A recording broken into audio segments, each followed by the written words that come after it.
Bonjour! Today we're covering the subjunctive mode in French, le subjonctif présent et passé.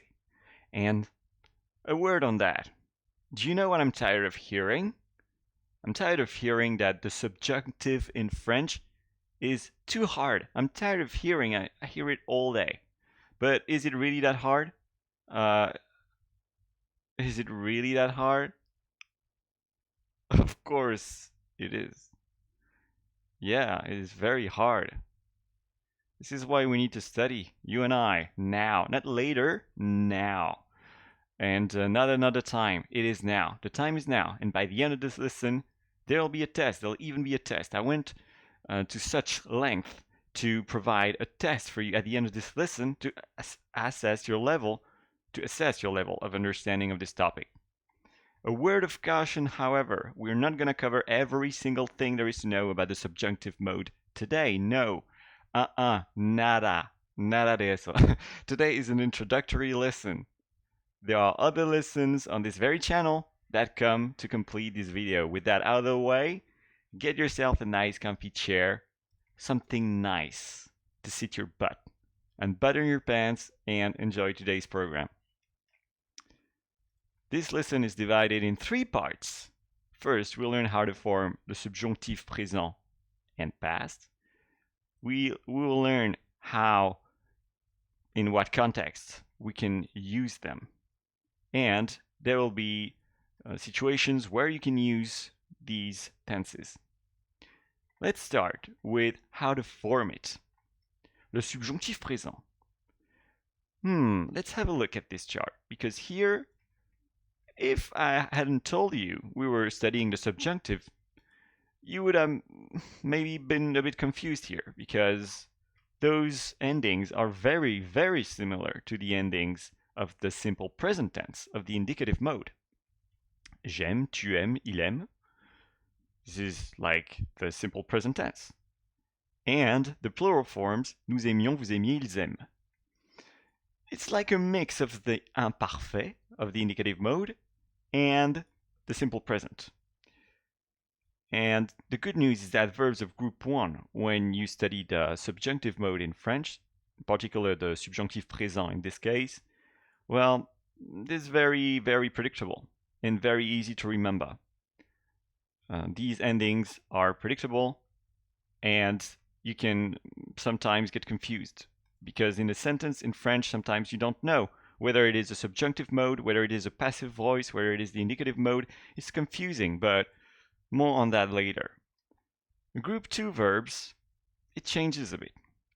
Finir becomes finisse. Il faut que je finisse. I have to finish. Il faut que je finisse. Il faut que tu finisses. Il faut qu'il, elle, on finisse. Il faut que nous finissions. Il faut que vous finissiez. Il faut qu'il, elle finisse. And here, the endings, well, as you can see, are very similar again to those of group 1. Finally, we have group 3. And a bit different here, as opposed to the verbs of group 1 and 2, of course, but in that the stem of the verb, unlike group 1, for example, is a bit different. We change something. Il faut que je réponde. Whereas in the simple present, we would say je réponds. And here, we're just adding an E. So less confusion about what mode we're using when you know these things, when you can conjugate the subjunctive present. So I always recommend spending some time studying the conjugation system, at least how to form a tense. And all the lessons that we have on this channel about how tenses work in French, we have that bit where we study how to form and how to assemble the stem of a verb with the endings, the corresponding endings. Let's smile a little bit, because it is a very, very important mode that we're studying here, and it is also very interesting because it's what is arguably what sets the native speaker apart from the person who learns the language, is the ability to master the subjunctive mode. So, il faut que je réponde, il faut que tu répondes, il faut qu'il, elle, on réponde, il faut que nous répondions, il faut que vous répondiez, il faut qu'il, elle réponde. No big surprise here. Again, we find the same endings. It's just that the stem of group 2 verbs, group 3 verbs, is a bit more unpredictable. in that you just need to study this.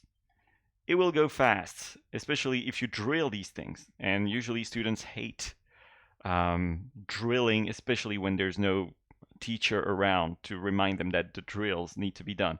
It is not a romantic way of learning a language. I'll give you that. However, drilling works. It works beautifully. If you just happen to have a set of similar sentences and you drill them and you repeat them and then you swap the words for other words and then you use the same sentence structure all the time, it works beautifully. It's like piercing through butter, cutting through butter in order to assemble new sentence structures in the head and then mold our brains in the shape of these sentence structures, or the other way around. How to form le subjonctif passé? Well, in that case, we're going to add an auxiliary verb. And I rarely hear that tense when having a conversation with a person who learns French. Very, very rare that I hear people use the subjonctif passé. However, French people use it more often than you would imagine. Il faut que j'ai aimé, il faut que tu aies aimé, il faut qu'il ait l'on ait aimé, il faut que nous ayons aimé, il faut que vous ayez aimé, il faut qu'ils elles aient aimé. This needs to be studied again, but it's easier because it's always the same. And then it's always the same for group 2 verbs, always the same for group 3 verbs. All you need to do is to be able to make a past participle out of a verb. And you probably know how to do that if you've studied the passé composé in the past. I'm sure you have. Well, in this case, it's exactly the same. And of course, because it works, it is a compound tense. It works with both auxiliary verbs of the French language. It also works with être. And what is the subjunctive way of putting être? Well, it becomes soit. Il faut que je sois, il faut que tu sois, il faut qu'il, elle, on soit, il faut que nous soyons, il faut que vous soyez, il faut qu'il, elle soit. And don't forget that with the auxiliary verb être, the participle agrees in gender and number with the corresponding subject. So this is why we have an S here, an S, an S, and I would have E, double ES, if nous is a feminine subject. But let's imagine it's not the case here. And then pretty predictable for the rest. Que je sois guéri, que tu sois guéri, qu'il, elle, on soit guéri, que nous soyons guéris, que vous soyez guéri, qu'il, elle, soit guéri. Et enfin, que je sois devenu, que tu sois devenu, qu'il, elle, on soit devenu, que nous soyons devenus, que vous soyez devenus, qu'il, elle, soit devenu. Now is the second part of this lesson, so stay with me a little more, because we're almost there. The subjunctive mode usually presents itself in sentences with the format indicative main clause plus subjunctive clause, and this is a great introduction to that mode.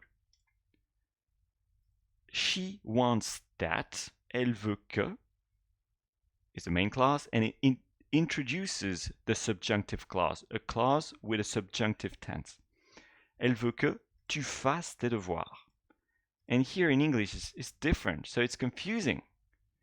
She wants you to do your homework. In French, we don't say that. We don't put it like that. We're going to say, she wants that you do, but the do in the subjunctive mode, your homework. She wants that you do your homework. Elle veut que tu fasses tes devoirs. And then that do here is in the subjunctive mode. Main clause, subjunctive clause. It introduces it. And in French, we have a plethora of these kinds of clauses that introduce the subjunctive mode. You will find a good number of them on the website by clicking the link below the video.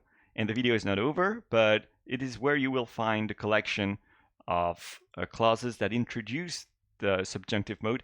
Very, very useful to study a bunch of them, at least to read a bunch of them, so that you know in the future when you encounter those clauses, you know that it will introduce a subjunctive mode. It is really, really necessary at some point when you want to master the French grammar and sing it with all your heart. Well, at some point you're gonna need to know these things, these subtleties. It's not very fun, it's not very sexy. I'd rather eat, pizza and immediately like do something fun, Take a deep breath of fresh air, do something fun, play hockey.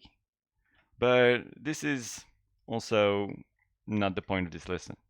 The subjunctive mode is almost always introduced by que. This is again something that I said at the very beginning of introducing that mode. Que will introduce that. Que will introduce that mode, but not always. And that's the beauty of it. Not always. Like in French, it's rarely always the case. A que clause does not necessarily impose the use of the subjunctive. Sometimes you have a que that is a relative pronoun. It is not the que that introduces a subjunctive clause. You need to know which part of the sentence pertains to what part of the grammar structure. This is the whole game with the French language. It's a game of detective. I already said it. Already said that is, CSI of sorts, of finding out who did it, who did the crime, who was the subject, who was the object, and who's doing what. Where's the main clause? Where's the subordinate clause?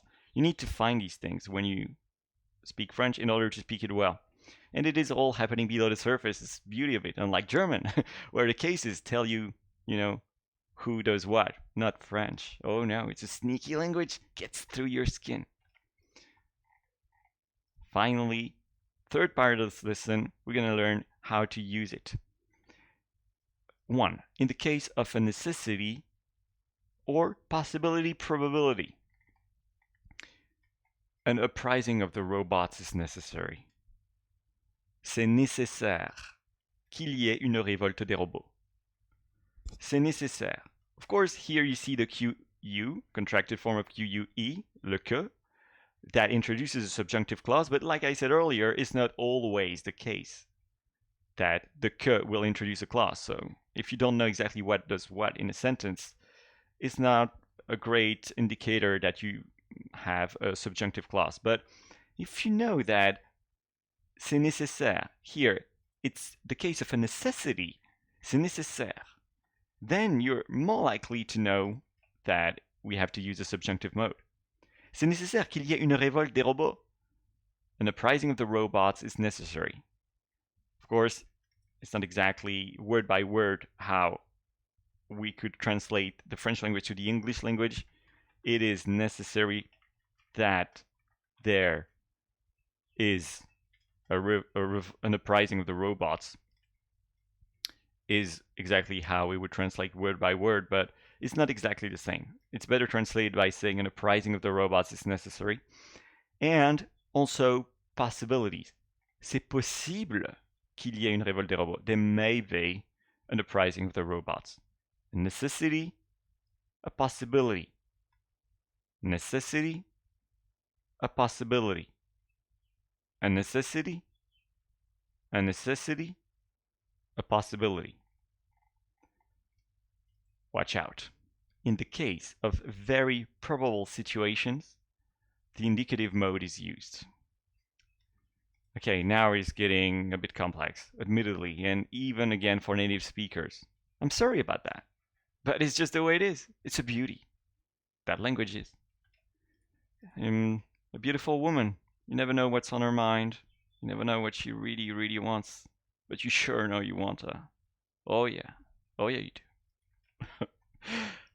Il paraît qu'il est parti en révolte contre les humains. It seems he's got in revolt against the humans. Il paraît, it's a possibility.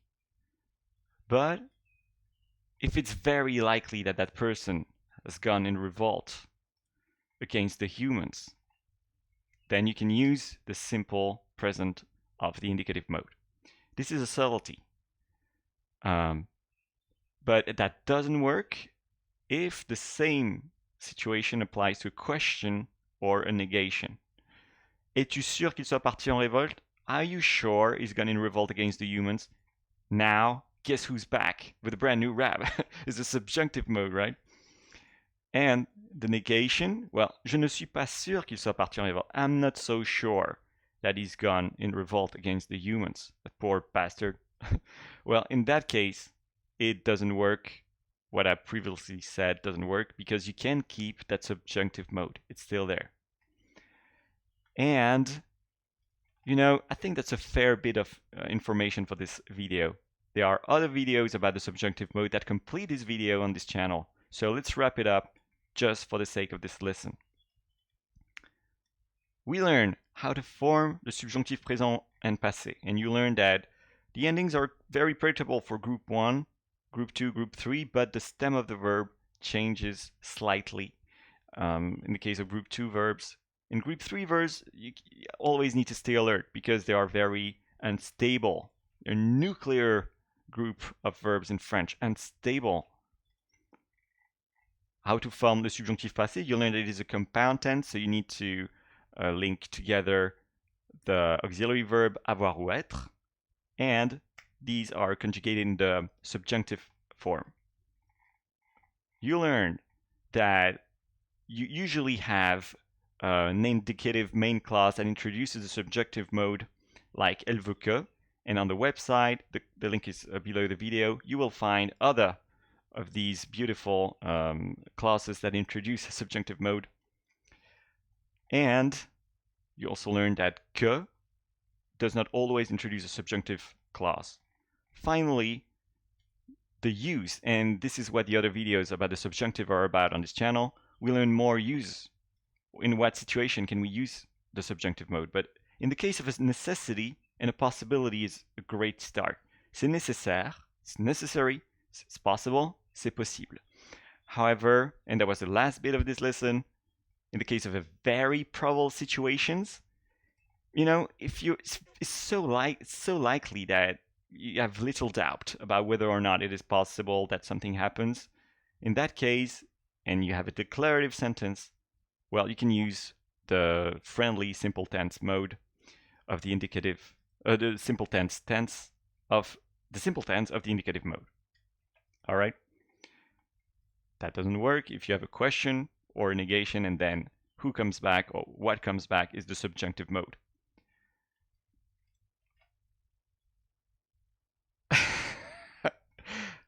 The questions that you will find on the website with the link below this video are fairly easy, and I think it's a great way to start, a great place to start if you've never studied the subjunctive tense before, and even if you have, it's always a good way to revise the knowledge that is acquired, maybe still lying dormant in your head, passive knowledge that needs to be activated, that needs a little jolt of electricity in order to come alive. And I wish I did a good job at presenting this mode today.